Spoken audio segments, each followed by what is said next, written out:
does it? I told him to text when he's downstairs, so I know. Super Heru Radio. Thank you again for tuning in live. I am your host, Aseer the Duke of Tears. You are now tuned in live again to Super Heru Radio. I am your host, Aseer the Duke of Tears, along with Selena, the Empress of 10,000 Years. My brother, Saga, Assad, everybody, human family to the planet Earth. You know how we've been doing it since we've been doing it, as long as we've been doing it. So I won't even bore you with the rest. I hope all has been well. I hope all the people who are striving to gain clarity in their lives are meeting those goals as best as they can.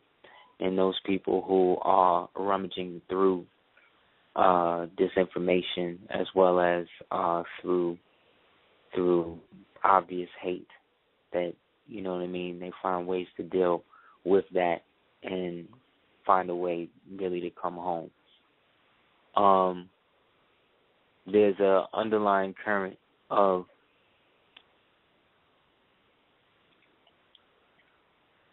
word sound power that is being transliterated in the world that is producing a heavy amount of illicit behavior coming from energy that is not conducive to the upliftment of the people as a whole. Yet, everybody, what makes this country beautiful is that everybody has the right to express whatever they feel they need to express, whether right, wrong, indifferent, whether or not it beshames or makes themselves look bad. You know what I'm saying?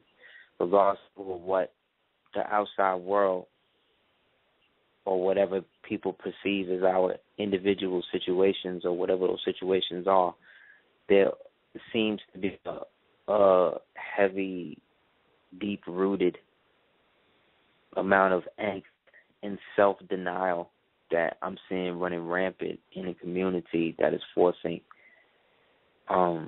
men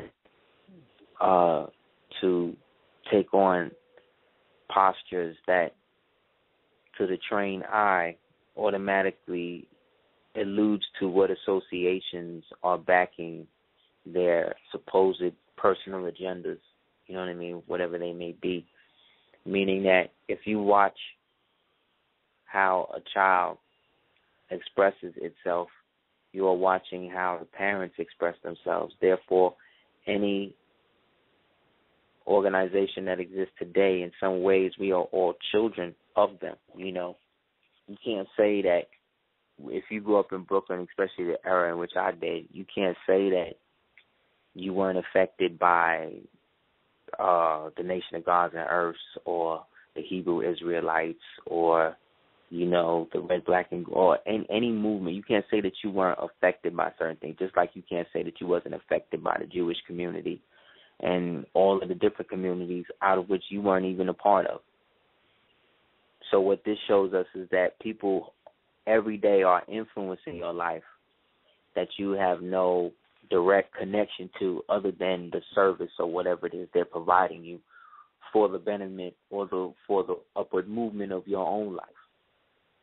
So you don't know Saul Rosenthal, you know what I'm saying? But he knows you, not personally, but he knows your straw based upon him processing your bond instruments through 55 Water Street, you know what I mean, which is one of the clearinghouses, one of the first clearinghouses that they started to, in the new millennium, started to move a lot of the stuff through, which is one of the main places that got flooded out during the during the whole Frankenstorm thing, which was interesting.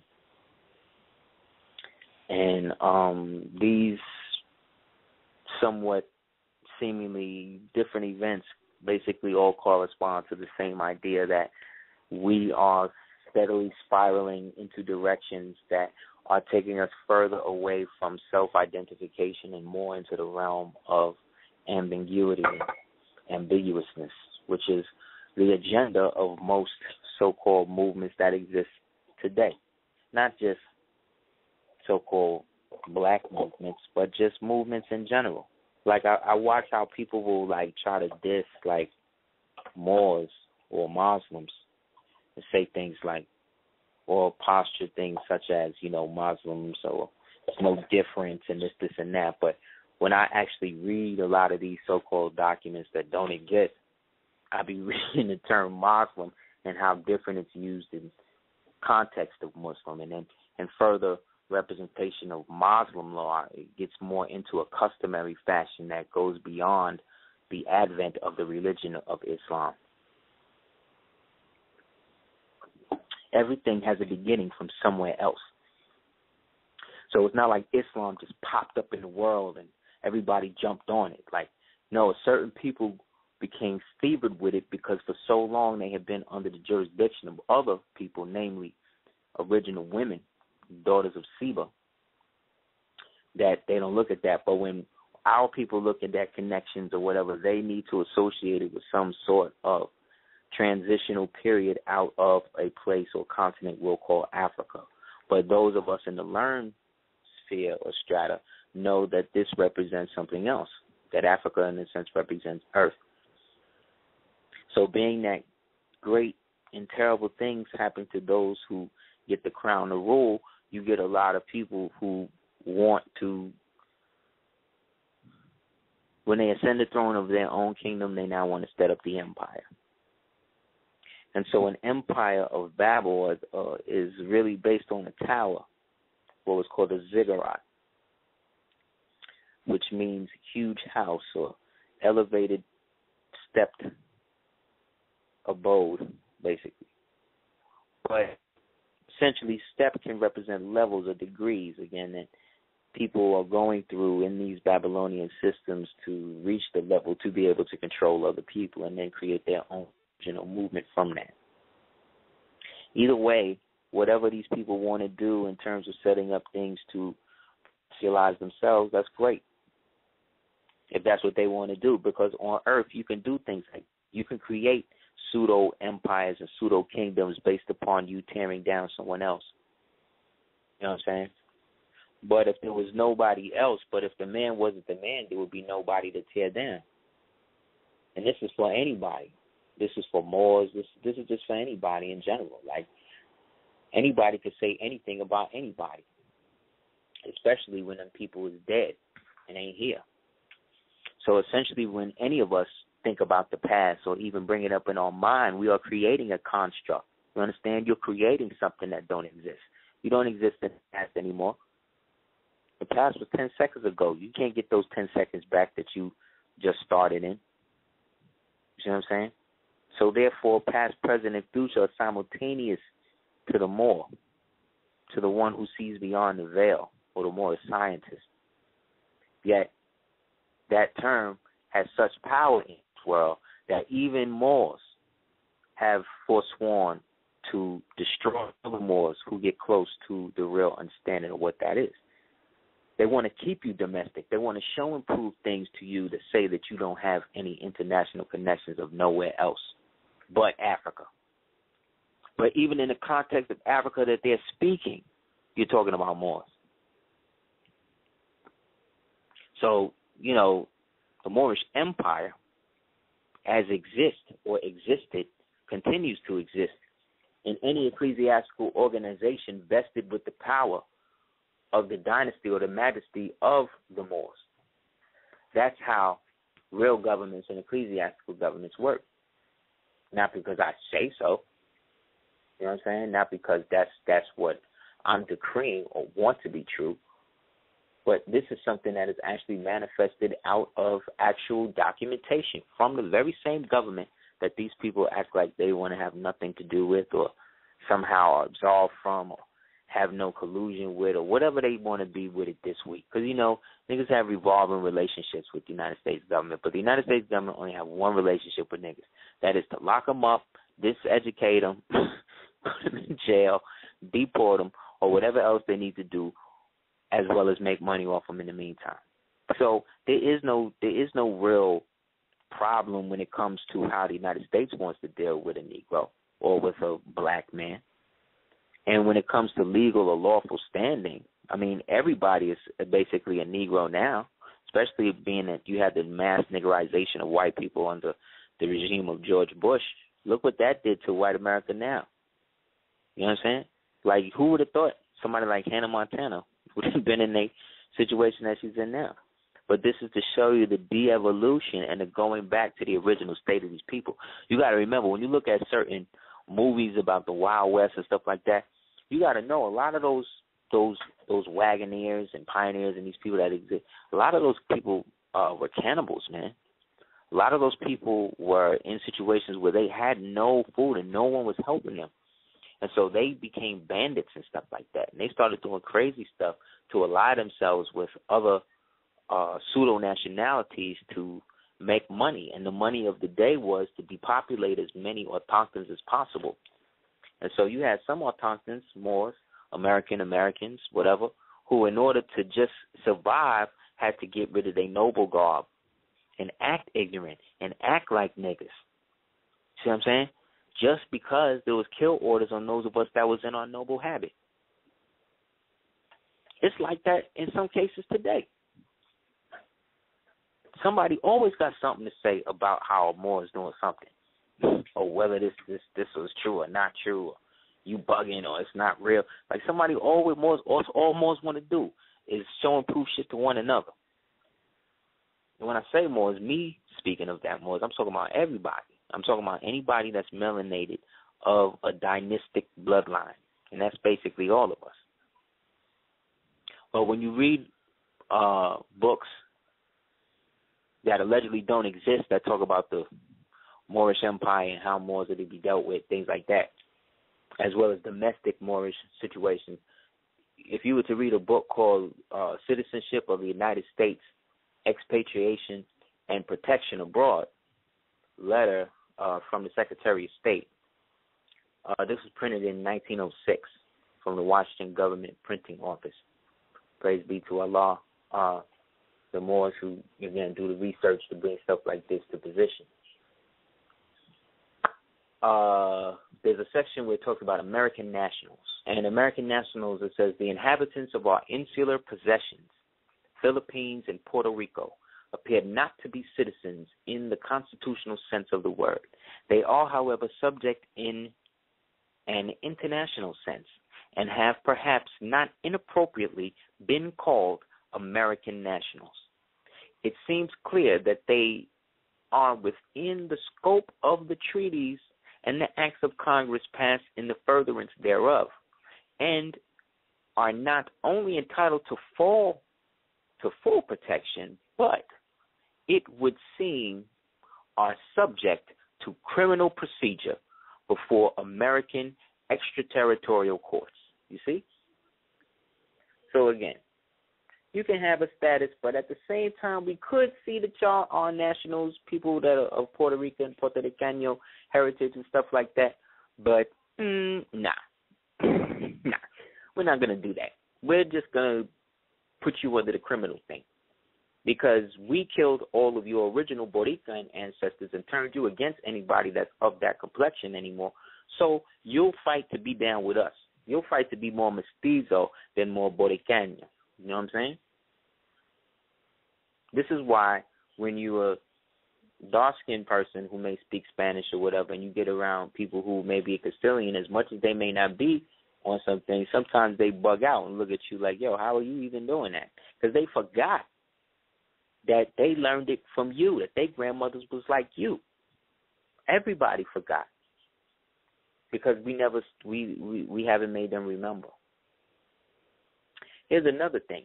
As will be noted later, American missionaries constitute a peculiar degree of distinctive American community, enjoying extraterritorial rights in which American citizenship may be handed down from father to son without restriction as to those whose fathers have never resided in the United States.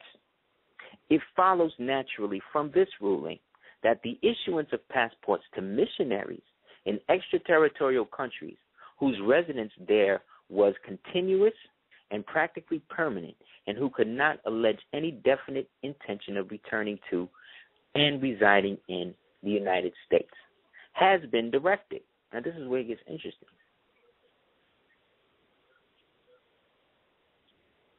The same questions of double nationality, which have been discussed in earlier part of this report, also arise in connection with the doctrine of extraterritoriality. You ain't never heard Moors talk about that. Extraterritoriality. What is that? A natural-born subject of Great Britain, for example, who is also by law of another state invested with its nationality, may be claimed by either of the two countries. In Europe, no difficulty would be likely to make itself felt in the third country. Neither state would have any interest in opposing the choice of the individual. He would obtain protection from the country of his preference, but as soon as the jurisdiction is delegated by the territorial state, the aspect of the case is challenged. The individual, by placing himself under one jurisdiction rather than another, may obtain a personal advantage to the disadvantage of the two states, to which he may be ascribed, or to the disadvantage of persons who are its subjects. Countries may have strong interest always means money, interest in urging their claim to his allegiance. In such circumstances, no legal solution of the difficulty seems possible. In third states, the right to him of each country is equal to that of the other.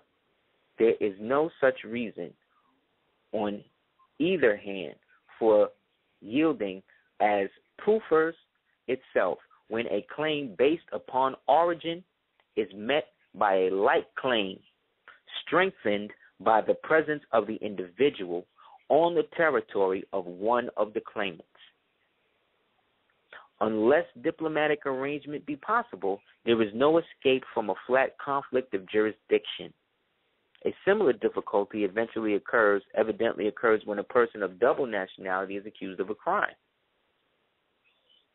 A similar situation would arise if a naturalized citizen of America, resident in some Oriental country other than the country of his origin, were claimed as a citizen by the country of his origin. You see that? Oriental mean more. Orient. A similar situation would arise, jurisdiction, the jurisdiction of you. Who owns you? If you don't own yourself, then you have to have an instrumentality that's functioning from you. In our case, that's the Almighty Mother, Father, Mother, God, really, because that's the house that we really belong to.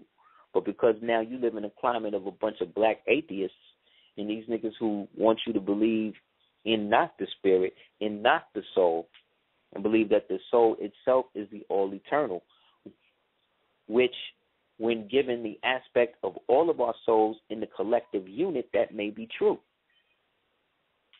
But God didn't put anything more in my soul than he put in yours. Because God don't play favorites. And the way that you can show and prove that is because God let everybody do what they want to do. God let niggas kill each other all day. God let the white man put his foot in niggas' ass all day and don't stop nothing from nobody, no matter how much niggas is praying. Because this God ain't got nothing to do with this. The real God Allah ain't got nothing to do with all of this crazy shit down here that these mortals is doing. They just using his name to justify stuff. So I'm hearing people, you know what I mean, saying this and that, but like this talk, I mean, it's like you can't look at these oranges, you know what I'm saying, that's bruised up, right? And then be like, nah, they not that bruised. Nah, they all bruised up. You know what I'm saying? Meaning to say that they're a deep day. I just seen that they just had a festival where you had a bunch of Muslims that run through the town and rape all of the little girls to rape the demons out of them. These are religious practices in all people's religions. Now, this don't justify and it don't mean it's right. Again, we in the era of if it's like that, then prove it. There's got to be different elements of everybody's thing out there because everybody's under surveillance and has been since 1933. So the bottom line really is what it is you are choosing to construct as what you believe happened. Because in the very end, you ain't going to really know until you translate the form anyway. But in the reality, you can go by what you feel is true in your heart. That's the difference between your heart and your mind. You got to know what your heart says is true. Your heart deal with truth, you know what I'm saying, and righteousness. The mind deal with knowing, you know what I'm saying, and manifesting the will. You know what I'm saying? The spark of all of that is love, which is the foundation of the concept of the isonomy. So the thing about it is when we talk about Freemasonry and the Templars and all of that, we talk about in its initiative form, we talk about Moors, we talking about black people. We're not talking about that. We're not talking about Europeans. I mean, we talking about Europeans, but when we say Europeans, we ain't talking about white people. Get that out your mind, and that's why these niggas get it twisted. They try to make it seem like because, oh, well, we want some other shit, Moorish Masonry or whatever, like this is different. Like, it's really not, man. Having a Rotarian complexion is totally different than being a Freemason, man. The Rotary Club is not the Scottish Rite, dude. They're different things. The Lions Club is something totally different. But of all the Masonic groups that go down, you don't ever hear nobody talk about the Rotary Club. You don't ever hear these niggas talk about the Lions Club and stuff like that. You never hear niggas talk about the Jason Society. You don't really hear them get into things like that because that's really above a lot of niggas' pay grade. And a lot of these niggas is getting they facts from what they call black desks. You know what I'm saying? So when you really do the knowledge to it, when you as a Moor on your individual self claim your nationality, that's you as a citizen, former citizen of the United States coming out and declaring that you have nationally recognized yourself as a Moorish American. And because of that, there is an organization that can verify that standing. That organization, based upon how it was founded, is founded as religious, body politic, and corporate. So based on that, under the statutes of what the United States calls the herd, predating the transliteration of that for them to be able to take a quasi aspect of that and set up these other pseudo societies after. They are now trying to put the temples back to sleep because a lot of them is waking up. Pull as many people away from it. Think about it. When you was a little kid, you never heard of Noble Jew Ali. There's even people who grew up in the temple. There's people who grew up in the temple haven't even really heard of the prophet like that. That's how deep it is. But again, out of all of the doctrines that exist, it's the one thing that ain't changed. And it was almost so simple that anybody felt that they could come and make their version of it. But if they could have done it, then they would have been first. You understand, there's a lot more to this than meets the eye. In the case of the United States, however, where the statute of Congress expressly directs that the same protection be given to naturalized as to native-born citizens, a flat contradiction of jurisdiction would result. That's HJR 75. The Moors don't exist. The Moors don't exist. There's no real precedent for who they are. Yet at the same time, you got handfuls of so-called mayoral proclamations where they dedicate whole weeks to people who don't exist. And that's the beautiful thing about America. You can do that here. You can create shit that is not real and people will function on it like it is that. But when it is real, you see what I'm saying? It is now under the jurisdiction of a different thing. And because we don't understand ceremonialism or extraterritoriality laws, we don't understand what position the temple is really in. This government, however, has refused to exercise such jurisdiction without express assent of the country of which the person interested is a citizen, and has never, in fact, authorized such assumption of jurisdiction in a criminal case. And this was coming from the Moors International Law Digest. You think what I'm saying? You don't exist, but your shit is everywhere. Here goes something else about Morocco. There are, strictly speaking, no Moroccan laws relating to citizenship of Moorish subjects in Morocco. The fundamental laws of this non-Christian country are based entirely upon the Islamic code, no part of which treats of subject of citizenship. Therefore, once you are a Moor, you are a part of Morocco, meaning Morocco is a perpetual state, not just the country that you're talking about. It means the state of whatever Moor existed in the Orient, or what is called the Maghreb, or the Al-Mamlaka Al-Maghrebia, or Al-Maghreb Al-Aksum Al-Shekameksum Al-Amazon, which is the Amazon. So we know American is a mixture of Africa and the word Africa and the word America. We know all of that. We know all the etymology and all of that. But when we speak of the Moorish Empire, we are talking about where these Moors were, or who these Moors decided to be after the empire was broken. And when the empire started to reassemble itself in 1928, it began to go into a whole different definition. The Moorish Empire, by means of which citizenship in this country is defined, but as I understand from the above acknowledged instructions, is not the desire of the department to call for a report of such lines.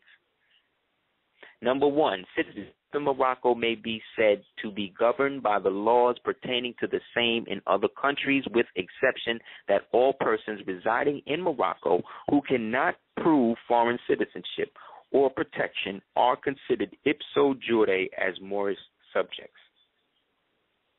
Moorish subjects lost their nationality only by becoming naturalized in, protected by another country having a treaty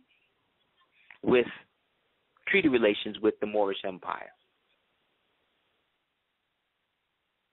So these were the protocols in dealing with Moors, in the sense that you couldn't really deal with Moors because they had extraterritorial rights. Because anywhere a Moor went, he could claim. Because he initially was part of the original ruling faction that came there, because he took on the title of Il or Bey. In regards to what these niggas want to tell you, the title of Il and Bey go all the way back to the Quran of Muhammad, and is mentioned in terms of the House of Light in the House of Al-Bayet. So the same surah that these niggas talk about in terms of the Quran or whatever, say, again, you don't have no title, this shit don't mean nothing. This is actually written in the same Quran these people reading. But again, when you reading things as a Muslim, you see what I'm saying? It's a little different than reading things as a Muslim. It may be tomato for some people, but for those people in the know, you would also know that it's really not. And it's a drastic different view in how. One was brought to the people. You see what I'm saying? One was a manifestation of the people. This is from a book called Interpreting the Free Exercise of Religion in the Constitution of the United States of America, Constitution and American Pluralism. Okay? The promotion of individual choice. Well, religious institutional autonomy. Wait, let me get. You know how you gotta get specific for niggas, because they be on some taking you point for point. On page 156, on the autonomy of religious institutions, having surveyed the concrete context in which religious institutions raise free exercise claims, we are now in position to evaluate them. To do so requires some general sense of the purpose of the religion clauses. Hence, we return to the 5 accounts that have been the source of guiding principles. The most common explanation of the First Amendment religion clauses is that they protect free religious choice. Most of the standard arguments for free religious choice focuses on the individual choices.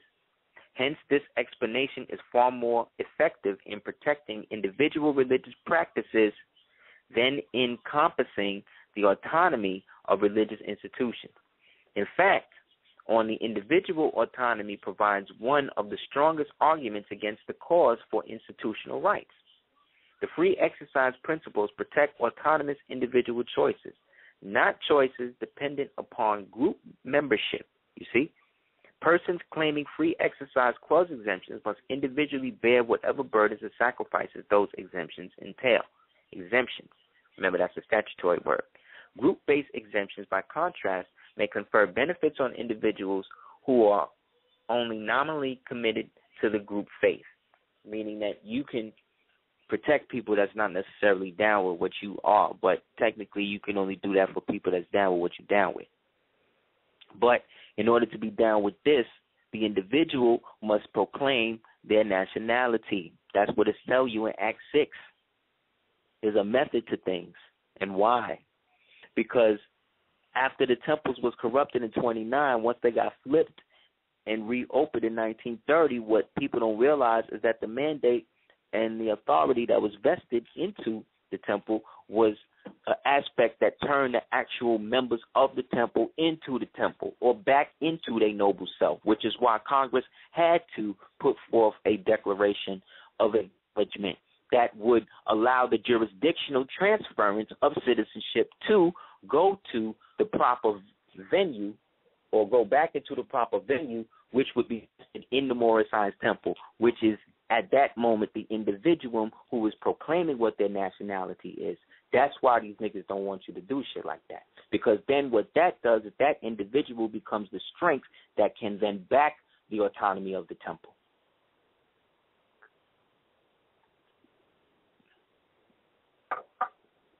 Meaning that they want you to believe that the temple is the building, that the temple is Noble Jew Ali. Wrong.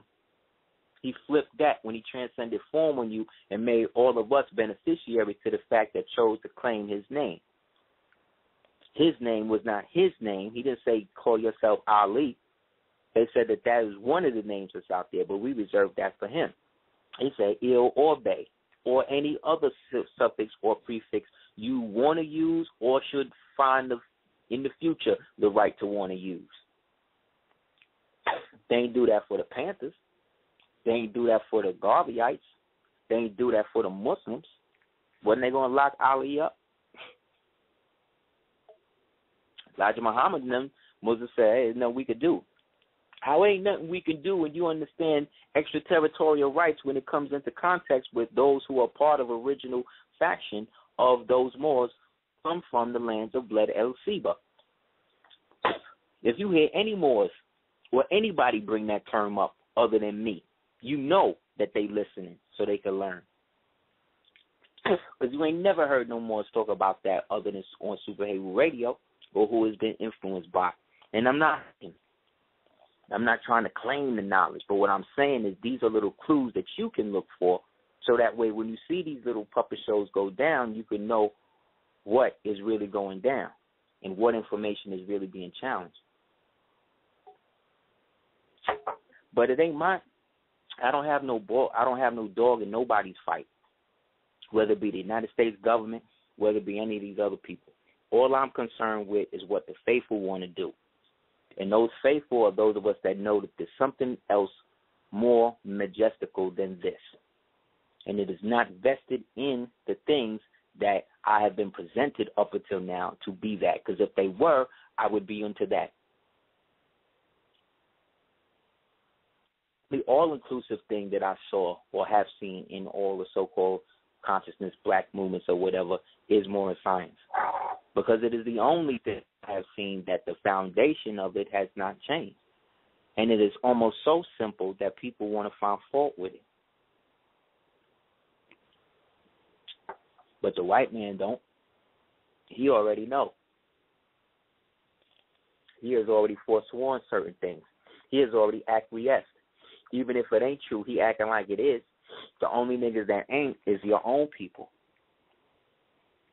So what is the hatred? What is the vested interest in destroying movements of people? Weren't we supposed to be here to build? Weren't we supposed to be here to uplift? What are we doing in our own individual lives to contribute to the uplift and the fall of humanity? Even if you're not a part of the Moorish Science Temple of America, what are you doing to positively give back where somebody feels like even if some of the things that you are working on and taking time to get there, you still there to work with them to do it?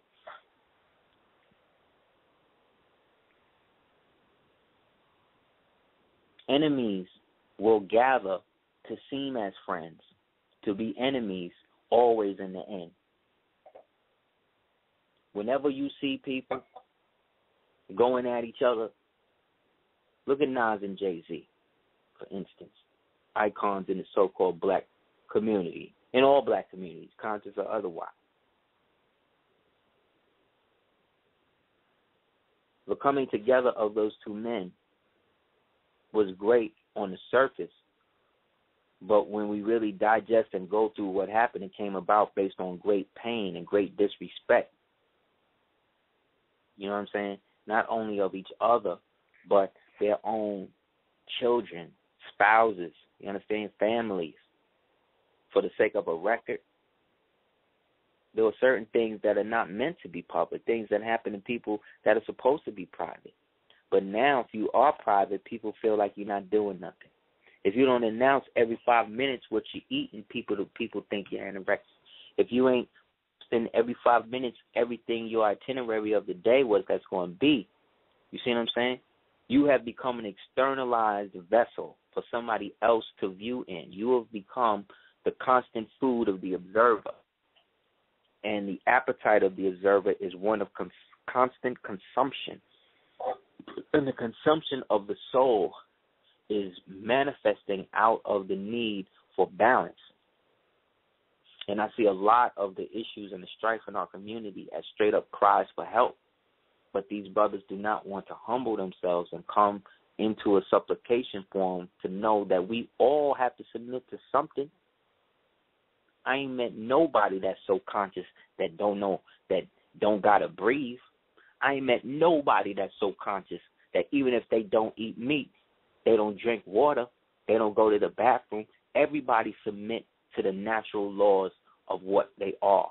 So if the law was already written in which somebody gave up their life and then created a vast estate for everybody to be a part of, but because you had so many niggas that came after to set up their other thing, that they descendants is out here creating the same discourse 100 years later, 100 years, they still talking about the Moorish Science Temple. They ain't talking about the Panthers like that.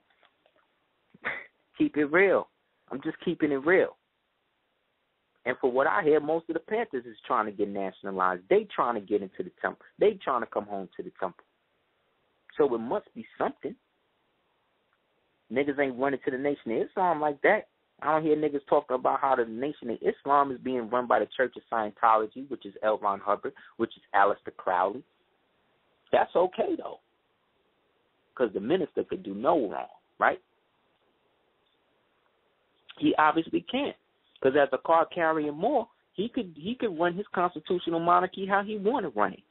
And guess what? I applaud him for that, because he did enough double-dealing and backbiting and skullduggery to be able to rock it how he want. He done outlived all these niggas. So say what you want. That nigga's the Don King of consciousness, that nigga Farrakhan. That nigga flipped it more than all them niggas. Yeah, he died of prostate cancer and all that, but hey, that's what happens. Sometimes you got to give up things to get things, right? That's how the game go.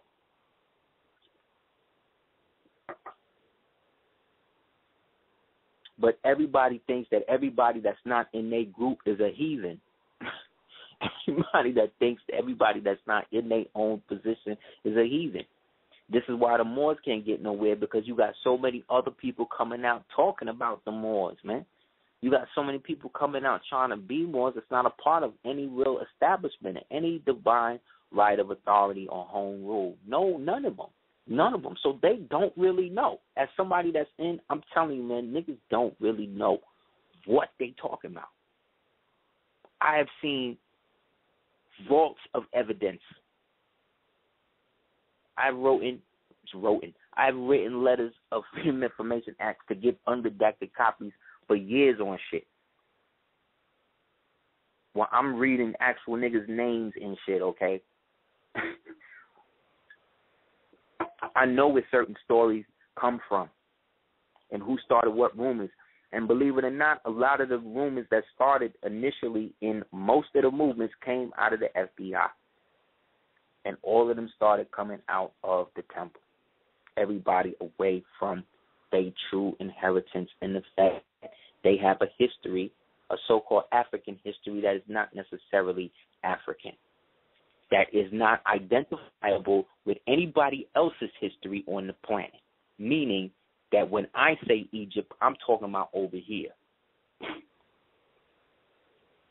When I say Kemet, I'm talking about over there. I'm clear in my mind because I know that in books that I have read and maps that I have looked at, this is what the summation of knowledge that I have come to. And I am confident in that enough to allow it to manifest for me in my life. And I'm seeing what is opening internationally. But because I don't post nothing on Facebook every 5 minutes, I'm smarter than that. We have to be smarter than that to know when you're being goaded into a confrontation. And it's always going to come from a nigga. It's always going to come from a black man or black woman. It's always going to happen like that. Because that's how it happened before. Because we have not gotten to the point that we have stood up in unit to do it. So until we stand up in unit, I just read you why certain people can move certain ways and certain people can't. You don't have to be a part of a temple to manifest your true knowledge and all of that. But if you are more in America and you want to acknowledge your culture as that, at least give respect to the man that set it up for you to be able to do that. That's all I'm saying.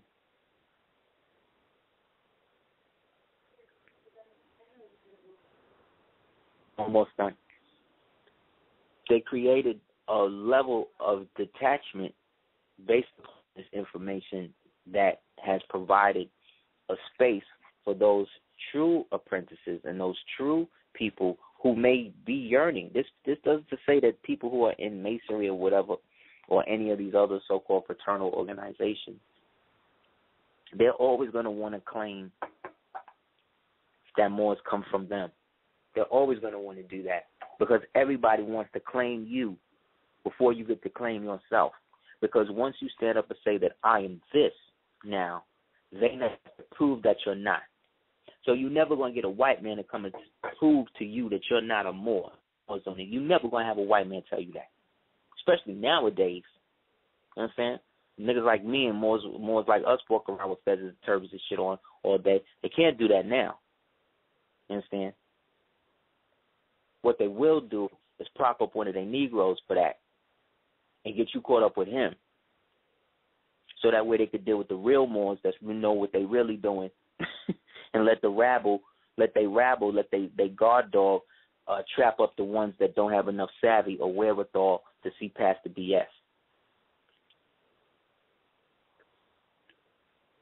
This game is chess, not checkers, and what you always have to ask yourself is who benefits when one slanders another? Who benefits?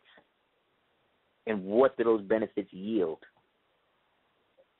Do you feel any closer in your community to anybody in community based upon all of the DVDs and the knowledge that you have read and learned and all of the seminars and stuff that you have achieved and went through? Have you seen that? All of the money and stuff that you divested in downloading information to get it notarized and then take it somewhere to get blasted and chewed up, right? Or to find out that the person who gave it to you is not even on it like that, really, behind the closed doors. They actually have deals with the United States not to use any or the license plates or anything that they're giving to you. These is why we have to unit more. This is why we have to stand together and say no, enough. The same way you did on October 4th, 1774, man, and put down a free national constitution. You got to do it again and stand up. No. You could say whatever you want about whatever you want. Because all I know is that when man disrespect his ancestors, that means that his ancestors never had respect for man. You understand? Therefore, that being will never prosper in the manner in which it's supposed to, because we're not dealing with a being. We're dealing with agendas in form of beings manifesting to throw us off of what we individually want to do. So you have people who have come with the Bible and thrown it down people's face and killed people and all that for it. That means what, you're not supposed to read it today. So if that's the case, shouldn't I say the same thing about the Quran? Shouldn't I say the same thing about the Rig Veda? Shouldn't I say the same thing about the Bhagavad Gita? Next, show me one book that ain't got no damn blood on it, and I'll show you a damn ayah. But what I will tell you is that the author of all those books originally was a Moor from over here. I'll be the one to say it. And I'm at the stage where keep it real, I don't even care if people believe it. I'm to the point where I'm even beyond proving it. Like my Facebook page, people who know me is getting less and less.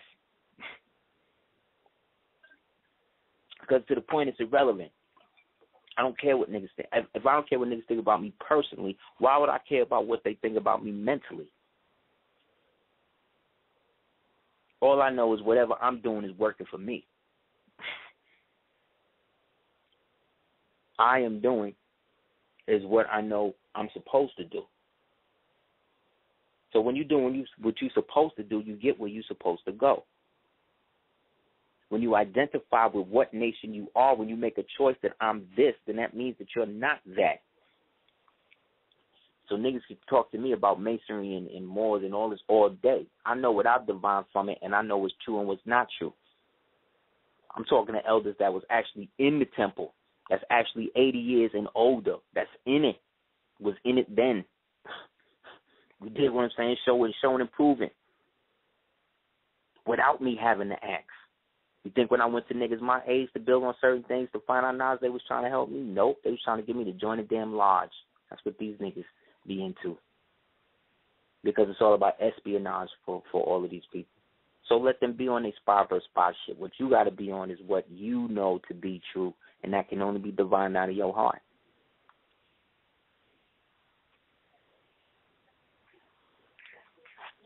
The religious institutional autonomy of the general theories of free exercise clause basically really says that it's really us individuals coming together in unit. That's why the prophet said we ought to be in unit when we do things, because that's what gives power to the actual church. So the preposition that the temple is eternal, it is. It is, because we are. The non-member autonomy, though, can be questioned, because the actual non-member, if not fully identified or even mentioned, where you just standing on your own, that's like when you read the play Othello. Where he comes from, where was his family at? How come he was the only one around the Venetians? He was the only black one, and all these people around him was white? No, the Venetians was Moors too. Again, but we've been brainwashed, because for 100 years, for 80-some-odd years, these niggas been using the term European and showing you pictures of white people. And we're missing the point. The niggas that's acting the most European with you right now is your own people. Right now. This white man doing what he been doing. This is from this book, too, where it says, there are always, ... leaving something out, always at least two distinct individual interests at stake: the individual government religious group conflicts, the interest of the non-member or non-conforming member in being free from religious discrimination by the group, and the interest of the group members in maintaining the integrity of their existing relationships and within the group's non-members or non-conforming members. A religious group who insists on the right to belong to the group without conforming to the belief and practices considered important by the group insist upon the right to belong to the group on their own terms rather than those of the group itself. You see? And what does that mean? A house divided amongst itself cannot stand. So regards to what you want to say, when you look at the movements out of 100 years, this is the one that's still prevalent, that Moors are still rocking, that people are still manifesting, that everyday people is becoming more and more aware of, that you seeing manifesting and coming out of all these movies and all this shit that they tell you is Illuminati. All this stuff is you. But you're divided because you don't know whether or not what this one said about moral science is true more than what this one said about moral science is true. And you won't go to the temple to really find out because you're scared, because what you've heard is that most of these temples is asleep, which is true. But it don't absolve the fact that you can't just cut it off without seeing. That's giving them the benefit of the doubt. And if that's the case, it's your obligation to make mention of that and make it better. What black people do is they give their energy to something almost knowing that it ain't going to work. And then when it don't work, they blame the whole artifice instead of the individual that duped them up. Niggas look for reasons not to be united. So you can't hook up with people like that. You can't do that. It is unclear why the autonomy of the non-member of the non-conforming member should prevail over the conforming members in such situations. When the government intervenes in religious membership decisions on behalf of the non-member or non-conforming member, it kills the group, causing it to change a fundamental aspect of its character or eventually physically disband religious pluralism and the choices of those individuals whose personal identity and life are tied to the group are reduced because the group that stands behind the personal identity of conformity members no longer exists. On the other hand, when the government refrains from intervening in membership decisions, religious pluralism of the individual choices are maximized. The religious group remains intact and undistorted for all those members who reference their personal growth based on the identity to it, while the non-conforming members and non-members still free to join other groups whose core concerns more closely marry the self-concepts and aspirations of such persons. So right there is telling you, man. Not yet. This is how it goes down, man. I know. I didn't get it.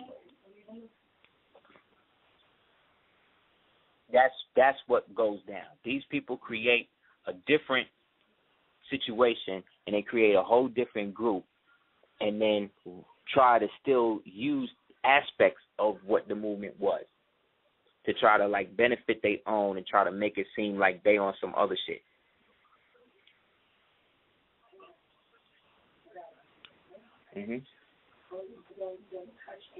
I got it. It's fine. And that's what happens. So in that, this is why we got to stand in unit, man. We got to do it that way because when we don't, we're more vulnerable. You see? And this is how they got it popping. They got it caught up where because you got so many Moors that want to come out and flip it and bounce it and put their own version of it and set themselves up to be it, they doing that to take away from the whole. But if the man ain't do it, if you wasn't there in 1928, you wasn't there back in the day, then you can't, again, man, you coming after. We all coming after. Niggas say what they want. When you check the verification of who the first mosque set up in the United States was, it was him when he was in the Ahmadiyya movement. Sorry. Go back to him. Like I said, when the white man talk about it, he's with all the reverence because he know that he done trained niggas to automatically be against their culture. He got certain niggas that so as minute they see somebody manifesting real culture like that, they already go into an Uncle Ruckus mode. That's inbred in blacks. But it's not a self-hatred really of Moors even. It's a deep wound, man. Psychic or spiritual wound that has never been healed. Same type of wound that was in Yaqub, you know what I'm saying, that allowed him to create the vessels for these type of movements to exist, these emotions. These are things that we get when we became physical. We ain't have emotions like that. We just dealt in love, truth, peace, freedom, justice, and equality. Those are not emotions. Those are states of being. Though once the temple was disbanded, like I tell you, he shut it down after 1929 because niggas sold out, and they created the doctrines that kept us apart.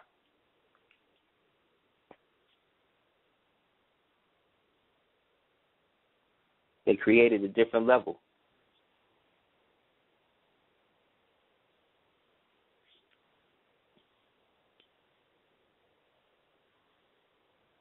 A different level of communication that we still have the right to exercise, so long as we understand that we need to come in unit. So as we get closer to making this happen, there's such wonderful things happening for the Moral Science Temple right now. Sometimes I could share it on the air, but nah, man. Nah. The way to do things I'm seeing nowadays, you just got to do it. You just got to pop out on niggas. You know what I'm saying?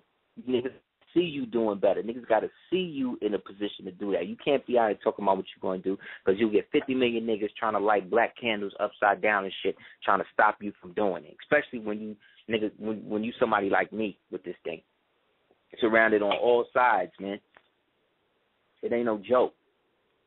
These things that are happening to our people are real, and these guys are using stuff that they don't even understand, man, as reality.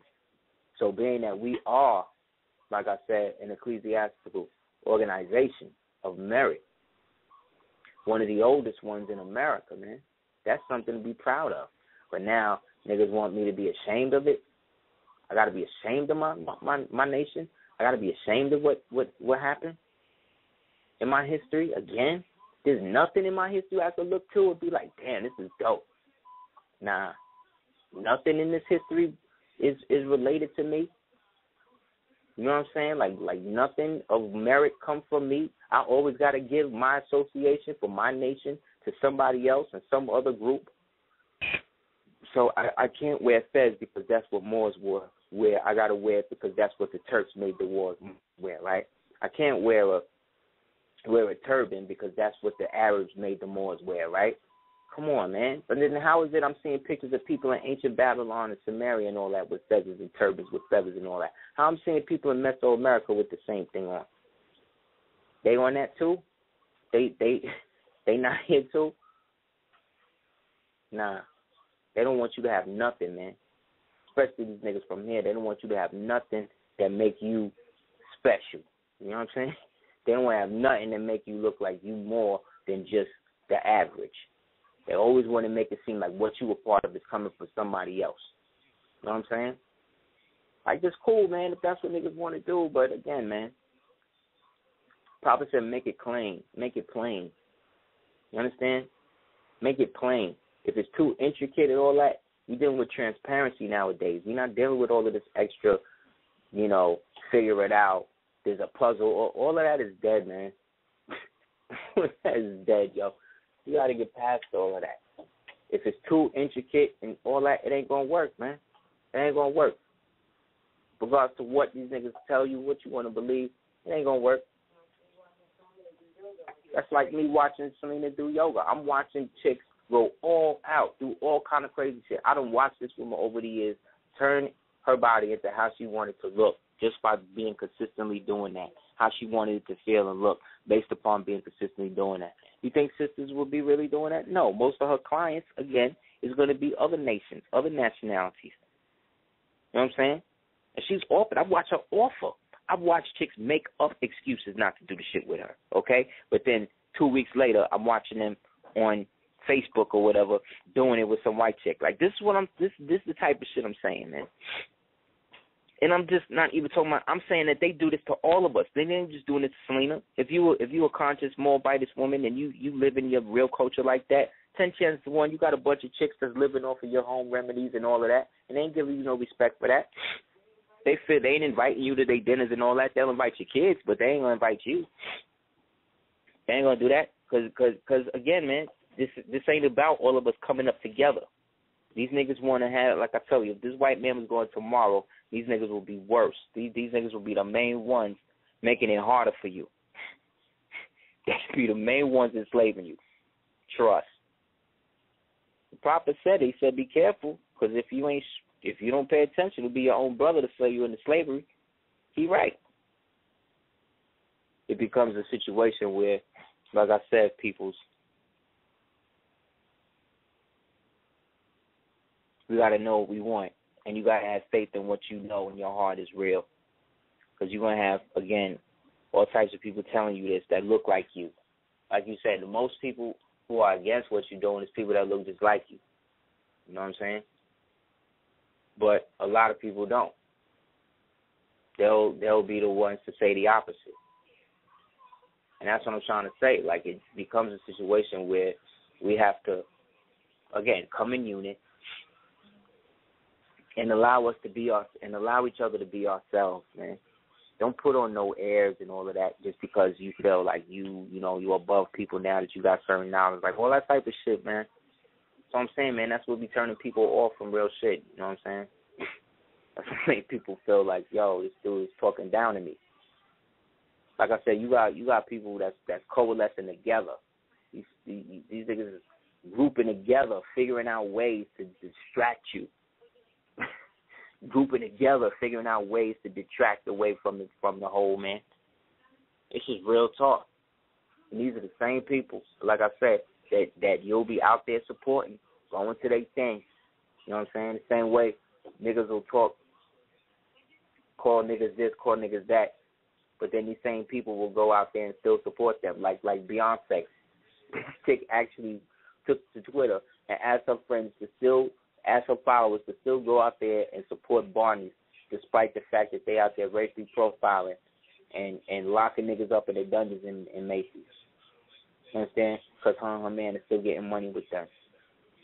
You see the level of self-hate? You see the level of self-hate that's going on with these people, man? They don't give a damn about you. But you know what?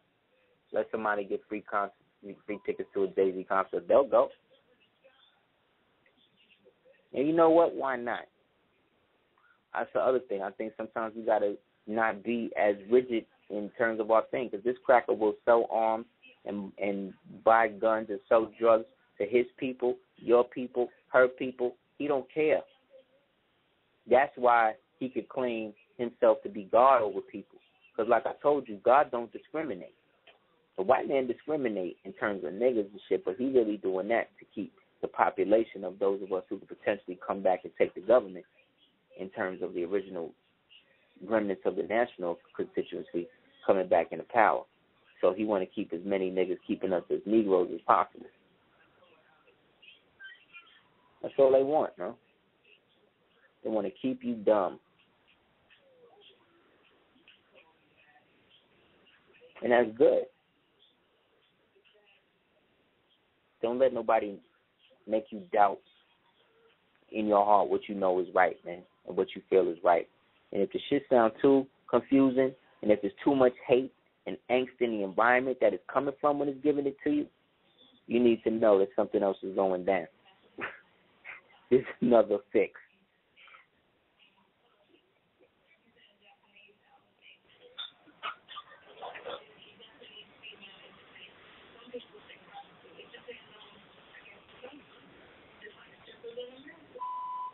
You know what I'm saying?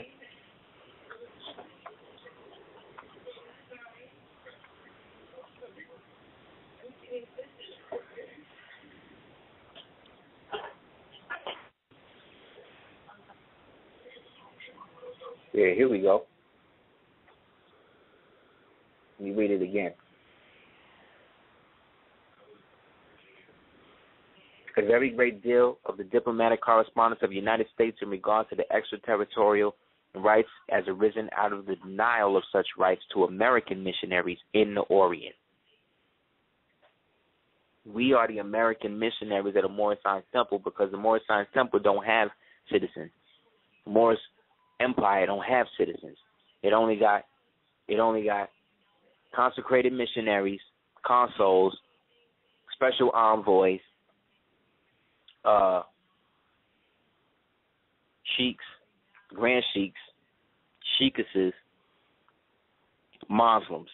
That's about it. You know what I'm saying? So in that, they talking about us. The American missionaries in the Orient, that's us.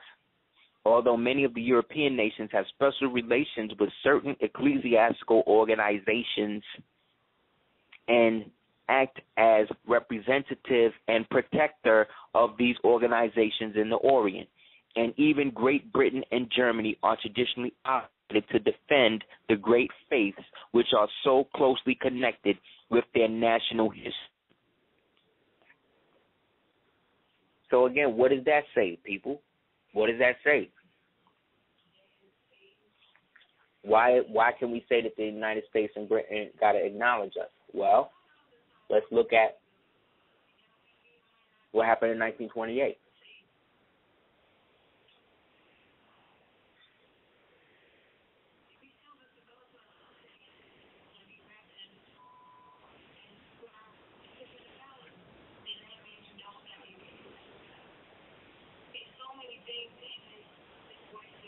Let me see.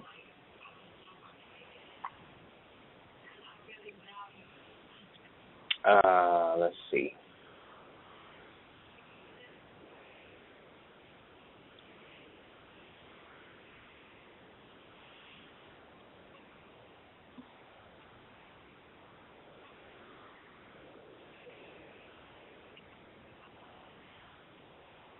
Let me see. The Great Estate.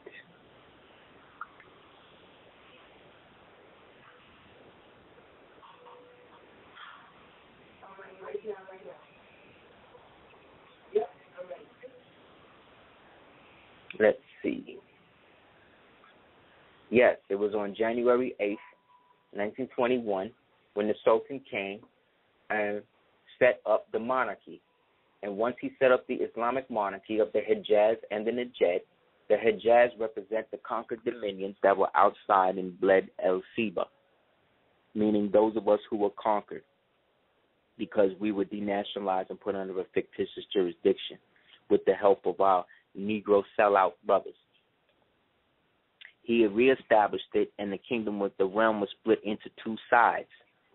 He did this on January 8th, which is the Prophet's birthday. His father did this on January 8th, 1921. In 1928, his son, Abdullah ibn Aziz, comes and enhands the Prophet back the mandate, which is now housed in the Organization of the American States. That's what I mean about Negroes. They'll tell you shit about your history that they don't even know what shit is because they don't know where to look. But I ain't going to do all the work. I ain't going to tell you exactly where it is. You got to come back to the temple for that. You know what I'm saying? Like, there's real talk. Like, there's a reason why you have a home, and there's a reason why the Prophet and the temple was set up. It wasn't set up to be exactly what it is now. It was to be a doorway back into something for us to all reestablish. But I'm not going to keep burdening everybody with the same redundancy. What I will just say is, again, anybody wants to holler about that in particular and anything else, please do so at houseofl@hotmail.com. Even if you disagree with what I'm saying, email me and let's talk about it. But don't go on TV and don't go on Facebook and don't go do the whole shit and make videos and all of that. I'm talking to everybody, though. I'm not just talking, again, to black folk, because white folk do it too, man. Not many people used to shit on Will Cooper and the rest of these people. They all do the same thing. Don't think that Jordan Maxwell and David Icke and all these niggas get like each other. No, they don't. They going in on all of that. They be going in on everybody. Okay, it ain't no thing. You know what I'm saying? Everybody get the same treatment. Everybody be hating on everybody because nobody wants anybody to be who they really are. And that's the bottom line about humanity. They don't want humanity to reach its full and noble potential. That's why we're here to uplift it. You see? But again, not all of us are here to do that. And I'm cool with that too. Let's just not act like that's the real, though. You know what I'm saying? So then with that, we're going to get into see if anybody got any calls. We'll take a call real quick, 347-836-7045.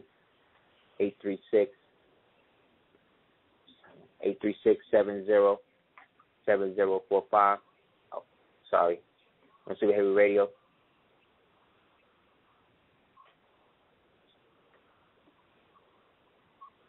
I guess not. Okay, 415, you're on Super Heru Radio.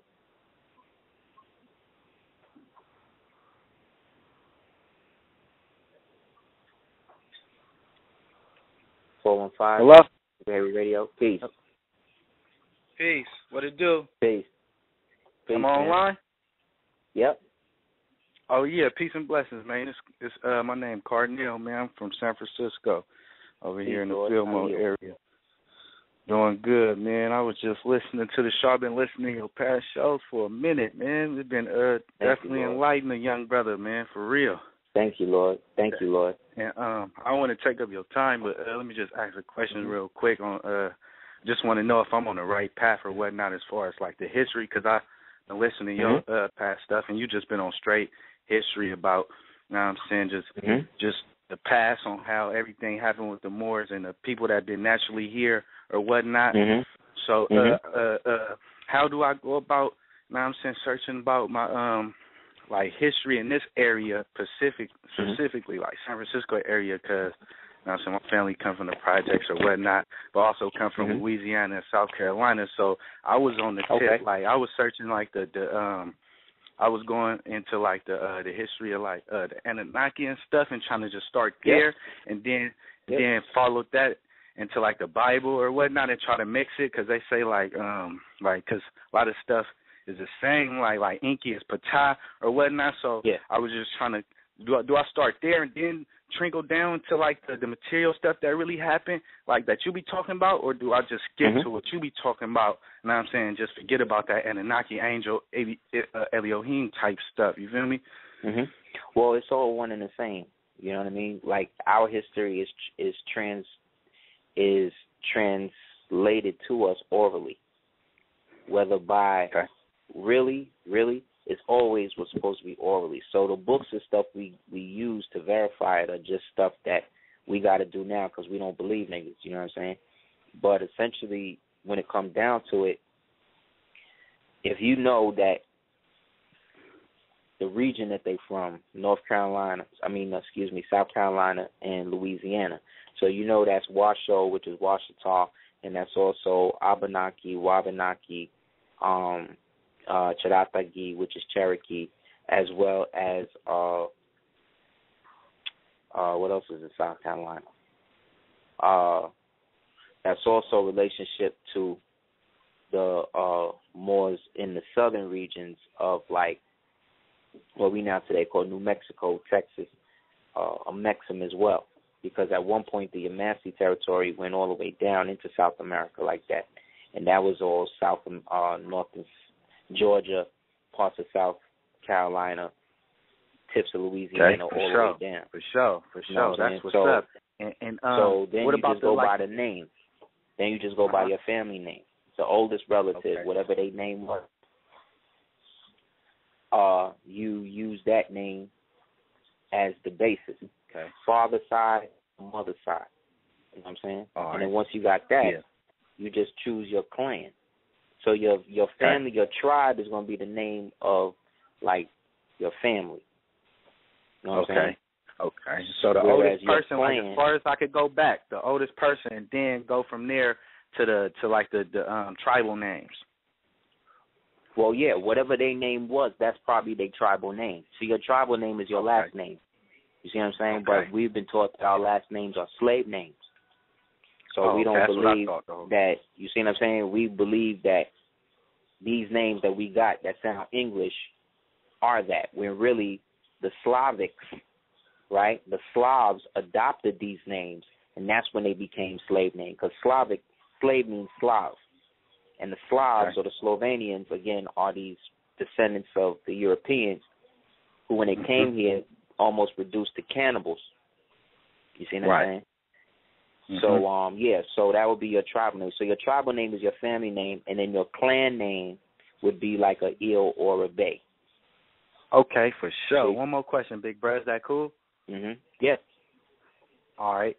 So with that said, I could go from there and figure out my nobility, right, or whatnot, see if I got somebody in my family that didn't put in some work or something, right? Well, you already got it. Once you take the Il or the Bay, that's the title of nobility itself.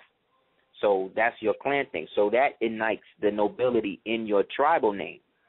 You see what I'm saying? So, like, let's say your name is John Smith. Right. So let's say your name is John Smith Bay. John Smith would be your tribal name, and then Bey would be your clannish name. You see what I'm saying? Okay. Let's say your name was Mohammed Ibn. Let's say your name was Mohammed Malik Bey. Then Malik is going to be your tribal name, and then Bey is going to be your clannish name. You see? Yeah, for sure. Thanks, big bro. It's been an honor, no man, doubt, for man. real. It's definitely been an honor, Thank man. you, man, for the support. I'm going to try to keep up on the it. latest and the greatest that you're doing, big bro. Inshallah. Just try to stay on top of my game. Indeed, Mo. If you need anything else, you could always email me at houseofl@hotmail.com. Yeah, I'm going to definitely do that because I'm trying to get locked in. All right, that's what's up, Mo. So I'll speak to you then. All right, for sure. Peace. Peace.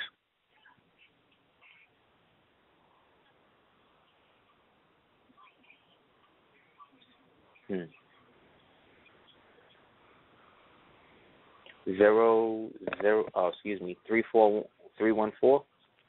You want to survey rating? Hello. I'm sorry, 0011. I'm sorry. Hello, can you hear me? I can. Okay, How are hi. My name is. Good. I'm very, very good, and my name is Vanessa. I'm here in Houston, and I have been listening to your show. Thank you very much. I'm a first-time caller. Oh, thank you. And I do want to say, I do want to say thank you to you, of course, and your lovely family. And I almost feel guilty, but I'm just going to jump right in because I know, there are other people on the line, but kind of wanted to ask you a question, pick your brain about something.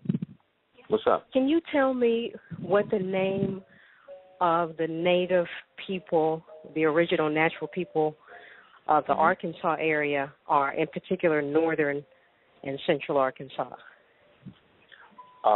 There was a couple of them. The ones I know that's out there now, or were out there back then, were the Urakansu. They were called the Urakansu. That was one group. There was another group. Let me think about it for a second. There was another group. There was a couple of them out there. But you said more in the south or the north? North and central Arkansas. Okay. Yeah, so there was a couple of them out there. You had the Urakansu, right? There was the Beothuk, right? The Beothuk, the Beothuk, which means kinfolk. You had some Chickasaw out there, which we would call Chickasaw, right? Some of them was out there. Okay. You had the Dene, who were the true, what they call the true people, translates to the true people. They was out there. And then you had, after the migrations, you had like some of the tribe of Ben Ishmael, or what they call traditionally the Manasseh. They was out there too. Okay, now that's going to really help me a lot. Now, the other thing I wanted to ask you, and I really do appreciate your time. Really, really, really respect your research. Highly, highly. Thank You, Queen. Of course, your queen does not get mentioned enough for me. I just really started picking up on her videos, and I had to slap myself. So Thank you for that. Thank you for that. Excellent. She is. Okay, but the other thing I did want to ask is, like my last name, I have so many questions about it. I've been told in my family line that my great-grandmother was Native American and all of that. I got a little bit of information that you guys have been doing back to 2006, but I really, the ears that I had then, I really couldn't get what you were saying. I thought you were saying you didn't want to be black and all that, so I totally could not get it. But now that I've heard and listened to your research, I can get where this is coming from. And I just want to, when it comes to your surname, how do you do the research on that properly, where you can really get at the truth? Like I can make the switch in my mind from so-called European to this is probably a Moor. Well, once you get out of the context that the early European settlers that came were Caucasian people, right? Or the word European means more, or the word European means like a Eurozoid, like a Caucasian person, what's perceived as a Caucasian person. Then you can make the jump to know that there were different waves of us that came over here. But there was always those of us that was here. So we are the sum of both, coming and going. You know what I'm saying? Got it. That makes perfect sense. Yeah. So in that, when we say a slave, when these people first got here, they didn't have no name. They couldn't pronounce any names from us like that, except like William Penn and them Moors, because they was connected with the European aristocracy. So they was already speaking the King's English. And so they just created a different thing. So they adopted names tribal names we already had, you see. So Smith, right, we today think that's a white man's name because they call it a slave name. But slave means Slovak or Slovenian, from Slovenia. You know what I'm saying? Or to Slav, which means to serve or serf. So this name that was a serf name, if it was put on an Asiatic, could never be that because we are not Slovenian. We could never be. Therefore, these are names that had the titles taken away from them, you see, that were then adopted by these people who were acting like us. So now they living here. You understand? Yep. So let's say if your name is Smith, or let's say your name is Phillips, right? That means then if you wanted to look, let's say, into the history of the Phillips in America, and you wanted to see the so-called native side of it, go to something they call the Dawes Indian Rolls, D-A-W-E-S, Dawes Indian Rolls. Okay. And then type in the name for the region. It'll ask you what region or whatever.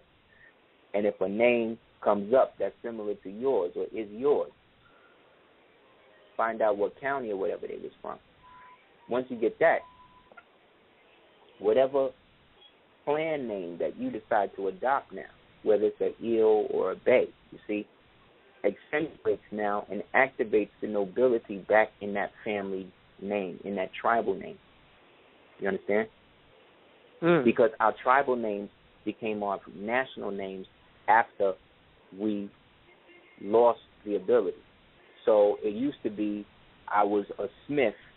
I was from the tribe of Smith and the clan of Eel, right? So I'm a Cherokee from the tribes of Smith Cherokees and the clan of Eel Cherokees, right? Once the Eel was gone, Cherokee now had to take the place of the title of nobility and the nationality at the same time, you see? But that was not the case of the original government that the United States had the agreements with, so they could forswear any agreement with them after, because this was not the name of the original people that they made it with. You see? Yes, because we weren't calling ourselves Cherokee. I was just going to ask you about the Cherokee. But I do want to, in closing, ask you this question. I do have one last question to ask you before I let someone else get on, and that is the so-called slave, I don't want to call them castles, but yes, the slave dungeons that are on the coast of West Africa. Who built them? Was it the northern Moors that were being chased out of Europe at that time, coming back into Africa? Why would they get the idea to enslave their West African friends? Because they weren't from West Africa. Those Moors that went up into Spain, it says that the Moors went into Spain from North Africa. North Africa means northwest, southwest America, or what we would call North America, because according to the Piri Reis map, anything west of Mali, or the Abu Bakari map, anything west of Mali is Africa. Also, Africa is an esoteric code for the word earth. So when he say that he took you from Africa, you see what I'm saying, and brought you to America, he basically saying, I took you to earth, real earth, and put you somewhere else. You understand? It's the designation, because Africa means the west. Africa means the farthest west. It comes from an old term called apar, which really means afar. so-called people who pipe. There's a book that you can get called Atlantis, the Antediluvian World. And in that book, it talks about a people called the Fomorians, who were from Africa. But back then, Africa meant the farthest most west, which at that point, at that time, only meant America. And these people went up into Spain, went up into whatever, thousands of years before the Moors that we know went up in there. And it goes so far to say that after the last battle that they had in Iberia, they dropped the F-O off the front of their name and just started calling themselves Moors. But again, this type of black history, you understand what I'm saying, is not black. So technically, it's not, it doesn't belong to blacks. You see how they flip it? You see what I'm saying? Like, unless you know that terms like Carthaginian, Elamite, Fomorian, Fomorage, these things that's how they hide it. Yeah. Yes. Yes. Well, and so what they've been do using in the that technique for a long time.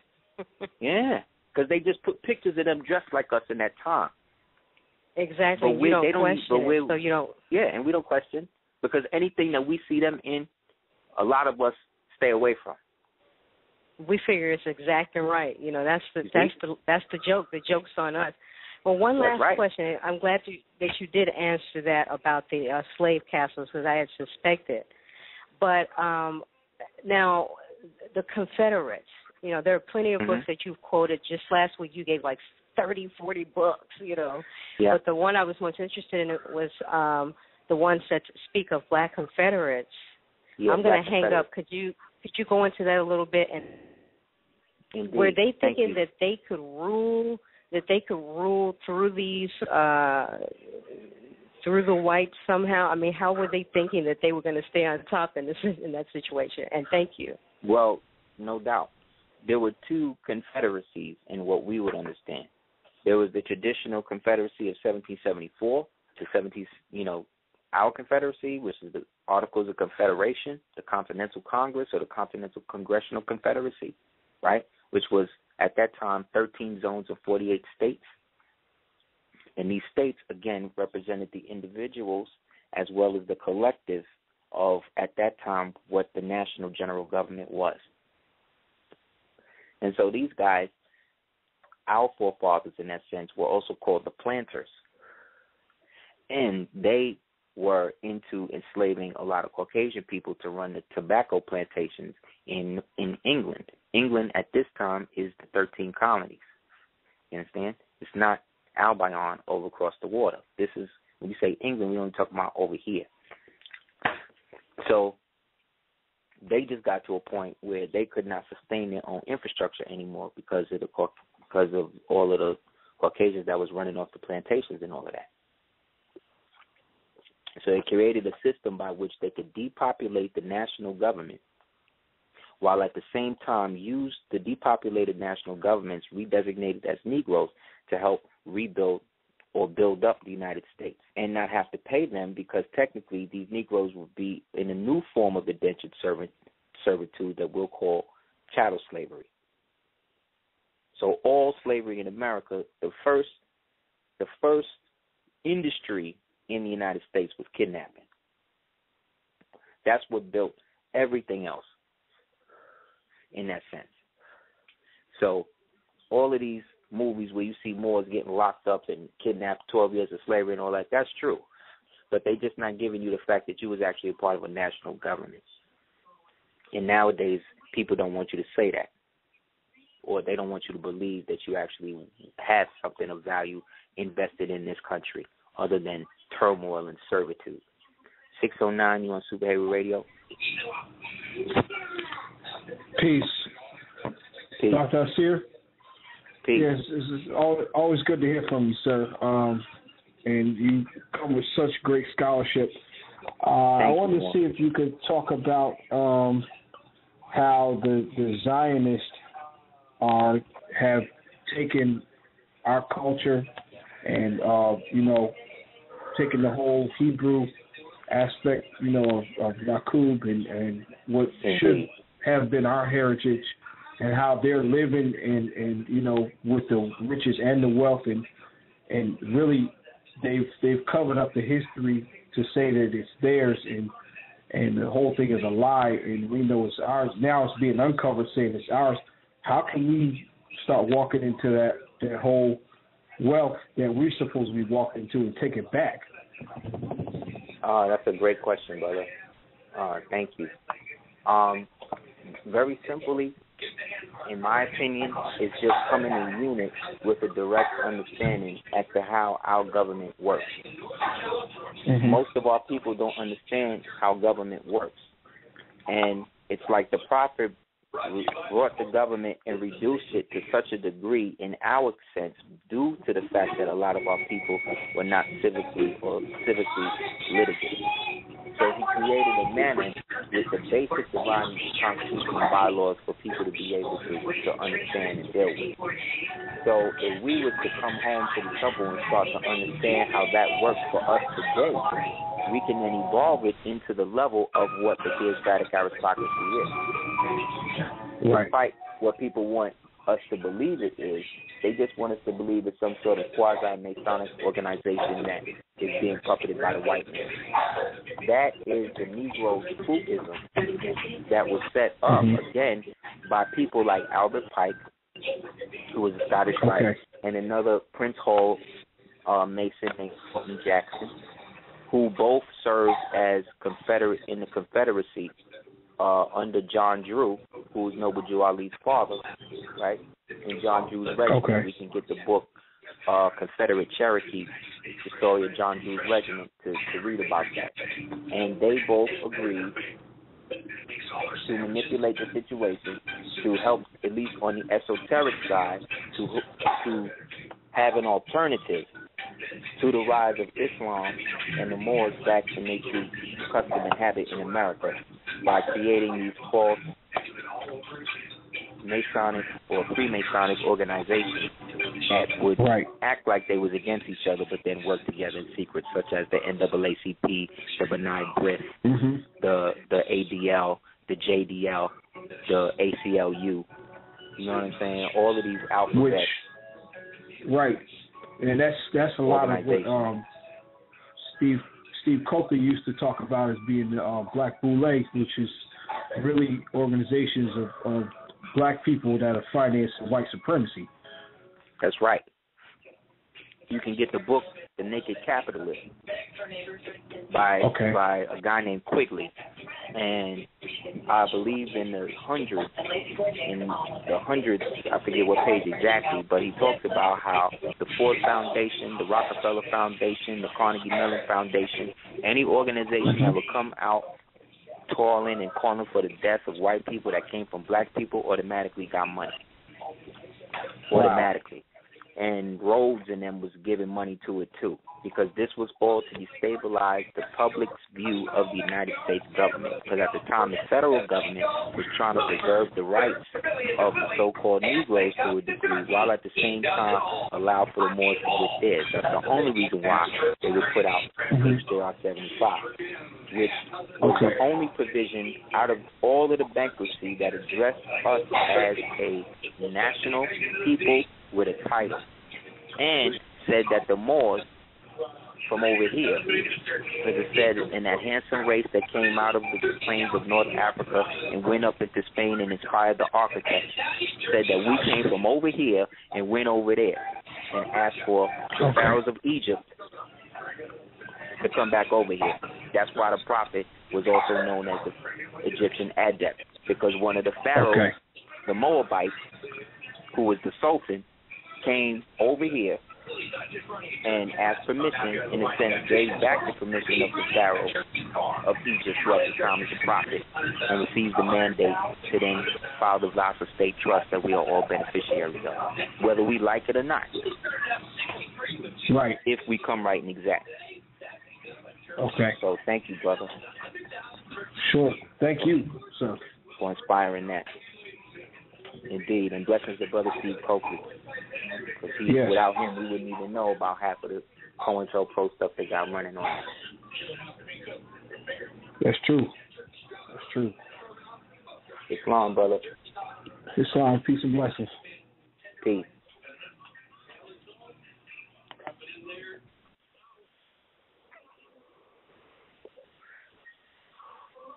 You want Super Radio? Islam to the God, Asa. Islam, Queen. And peace and love to the family. I just commend you. You have been doing such a tremendous job. I'm so grateful. I'm so grateful. And I want to thank you because a couple of weeks ago you said that back in time, original people used to venerate the goddess a lot. And about a year and a half ago, I was building with a friend, and he told me about the goddess Alat, or Alilat, that original people used to worship. So when you dropped that jewel, I was so elated when you dropped that, and that was a divine confirmation, because when my friend, when we were building on that and he brought it to my attention, I looked it up, and when I researched it, I saw that it was true. So ever since then, my whole meditation and prayers have been really has changed quite a bit. That's but great. I want to also touch on this with you. What do you think about the comet Ison? I saw something on YouTube that was sent to my inbox that actually it looks like a comet, but there is really a spaceship behind it. That's one question. And then my next question is this Yakub experiment. Do you think this is like the end of the 6,000 years for those people? Those are great questions. Yes. To answer your first question, the Ison comet, in my opinion, is a manifestation of our collective consciousness of those of us who have been really practicing love, truth, peace, freedom, justice, and equality, which are the tenets of the eternal principle of hyperdimensional justice, which is called an isonomy, Sonomi. So for them to call the comet Ison, you see what I'm saying? I took it as like a view like that. Ison is also equivalent to A. So when I did the nod to that, I did the nod to Old Dirty Bastard. He used to say, remember when you said, I'm the one-man army Ison? Well, Ison, like all of this to me is reminiscent of this energy of what we have been lacking physically, manifesting in the form of justice, because justice freezes at 32 degrees.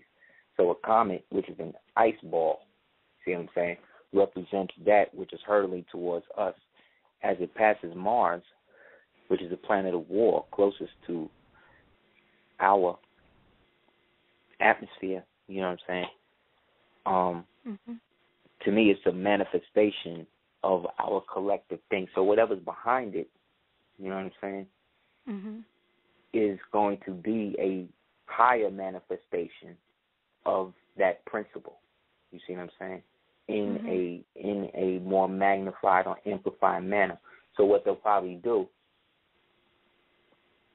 is detract it into something else and try to spin it to keep us from basking in the true reality of it. Whereas your other question, the end of the 6,000 years, right? That to me is all dependent upon how many of us go from being satisfied as to who and what we are, come from being dissatisfied to who and what we are into being satisfied. So the 85%, those people who are locked in the time prison of the 85 years of slavery between 1779 and 1865, as well as 1865, let's say to 1965. Yeah, 1965. So in that, that 85 dumb, deaf, and blind is potentially 13, which is the hidden number, right?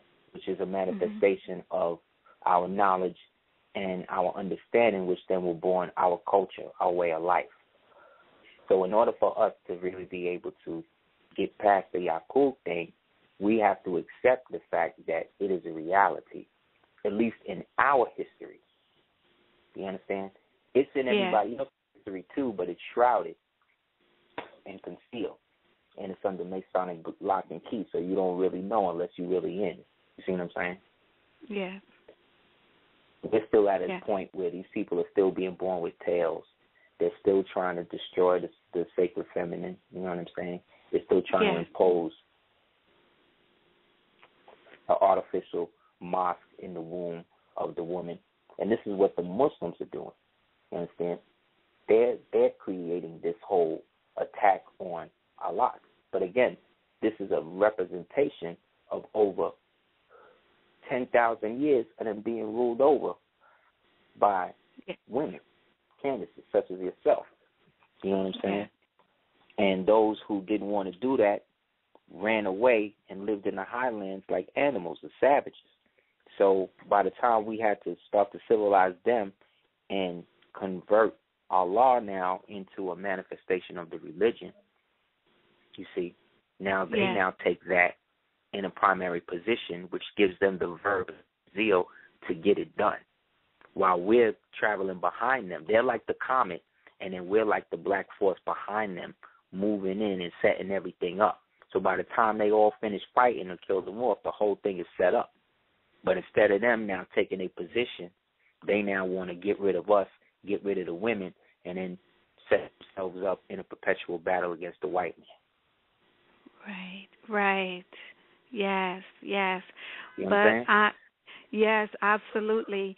And I'm just so grateful for the knowledge, because my whole perspective changed when you built on it, and it was a major confirmation for me. I felt that the universe brought it back full circle to show me that within myself, within my heart, and when you touched on the heart tonight, that's where, the place where, it's absolutely, and I realized it's amazing. That's the Moorally Science Temple. Yes, and then when you also touched on us being the living temple, it just brought me back to the whole Alat situation, because my whole life has been changing tremendously when I held on to that and, grasped it and started just, acknowledging from the heart every time I go into reverence, to behold the very divine mother. That's what we got to do.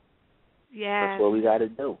But she just is equal. Like, we at the point where the man was God, the stars was God, the moon was God, the sun was God, the man was God, the woman was God, the man is God, the child is God. Now it got to be the man, woman, and child is God. Let's just agree that that's what it takes to make God. And from God you go to Titan. So we are the Titans who are beset by the God, Titans whose bones was crushed up by the gods and made into men. So as men, being womb-born, we have an obligation to protect Allah, because to be Allah is to have more. It's to have more. Yes, praise and to have more is to be more. Yes. You see what I'm saying? Yes, because even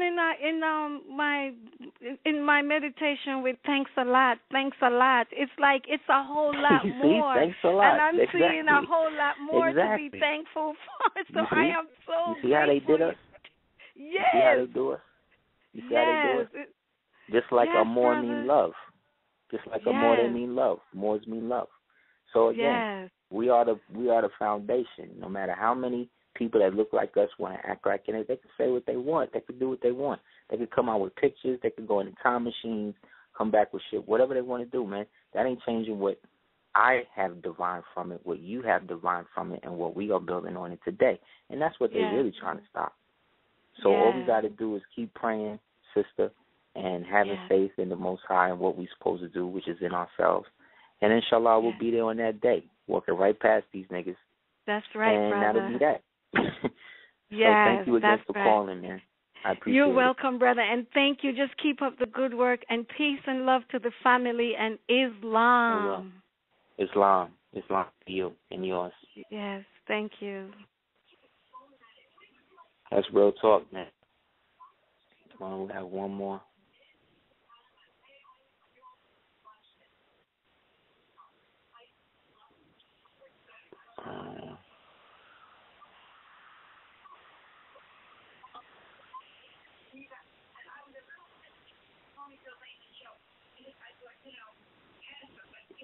Let's see. How about 434? You on Super Heru Radio?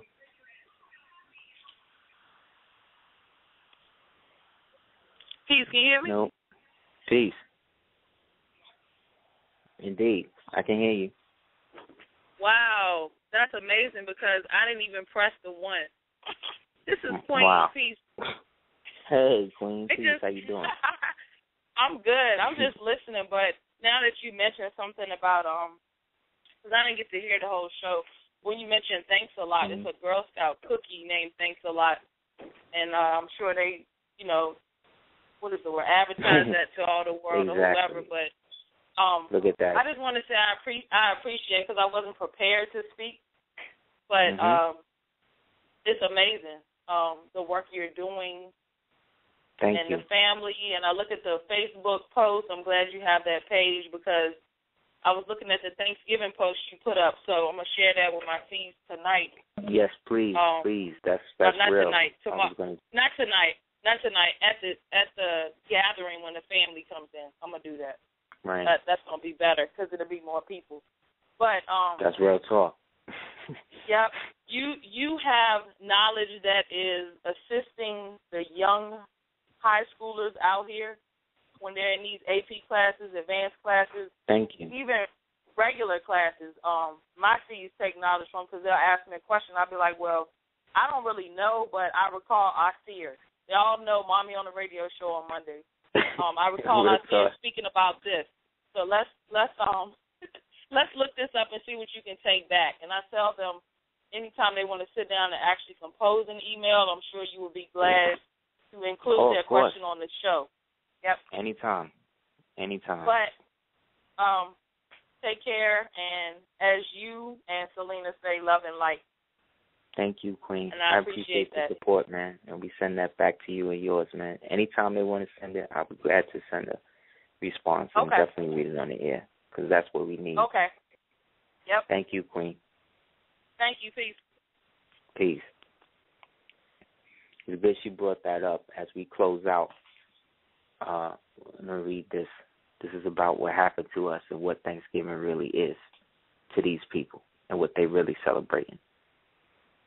In 1641, the Dutch governor of Manhattan offered the first scalp bounty, a common practice in many European countries. This was broadened by the Puritans to include a bounty for the natives fit to be sold for slavery. Now, the natives at this time represent those so-called white who escaped slavery and lived on the plantations amongst the so-called descendants of the Indians and Mexicans who now are called Native Americans and lived amongst them in the wilderness and all of that. So they used them to get rid of us. The Dutch and the Puritans joined forces to exterminate all natives from New England, and the village after village fell. Following an especially successful raid against the Pequot, that was us directly, in what is now known as Stamford, Connecticut, the churches of Manhattan, Man in the Hat, the Moors, announced a day of Thanksgiving to celebrate the victory over the heathen savages. This was the second Thanksgiving. During the feasting, the hacked-off heads of the natives were kicked through the streets of Manhattan like soccer balls. The killing took on a frenzy, with days of Thanksgiving being held after each successful massacre. Even the friendly Wampanoag did not escape. Their chief was beheaded, his head placed on a pole in Plymouth, Massachusetts, meaning they're leaving it out, where it remained for 24 years, 6. Each town held Thanksgiving days to celebrate their own victories over the natives until it became clear that they needed to be in order to these special occasions.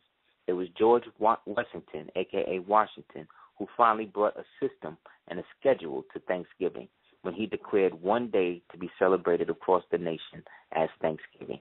This Thanksgiving description is a representation of the movie they just came out with called The Purge.